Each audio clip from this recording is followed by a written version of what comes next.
शुभ दिन कसा असतो. माझ्या मतदारसंघात गेल्या 15 वर्षापासून मी मागणी करत होतो की आमचं आरटीओचं कार्यालय असावं, परंतु काल त्याला सुद्धा मंजुरी दिली. 58 म्हणजे MH58 हे मीरा भाईंदरला साहेब मंजूर झालंय आणि त्याचं मुख्यमंत्री महोदयांनी त्याला मान्यता दिली. त्याही बद्दल मी मनापासून आभार व्यक्त करतो.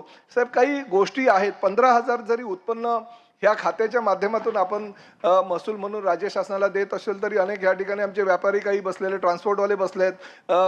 जे मुंबईचे चेकपोस्ट, मुंबईच्या बाहेरचे महाराष्ट्राचे चेकपोस्ट आहे ते बंद करावे असे त्यांची गेल्या अनेक वर्षापासूनची मागणी आहे. कारण गडकरी साहेबांची जेव्हा बैठक होती 7 जानेवारीला दिल्लीमध्ये, त्यांनी ती मागणी केली होती आणि केंद्र सरकार सुद्धा त्याला अनुकूल आहे. त्या बाबतीतला काहीतरी धोरणात्मक आपल्याला निर्णय घ्यावा लागेल. प्रामुख्यानं 30 लाख जरी गाड्या आपल्याला वर्षाला येत असेल तरी शेवटी गाड्या येतं, महसूल मिळतो, उत्पन्न वाढतं. पण ह्या रस्त्यांवर गाड्या उभं राहण्यासाठी तरी जागा भविष्यामध्ये होईल की नाही याची शंका माझ्यामध्ये निर्माण झाली. त्यामुळे कुठल्याही परिस्थितीमध्ये राज्य शासनाच्या परिवहन विभागानं साहेब पुढल्या वर्षभरामध्ये पार्किंगचं धोरण हे आणावंच लागेल. पढ़ते रहिए fight against criminal daily newspaper.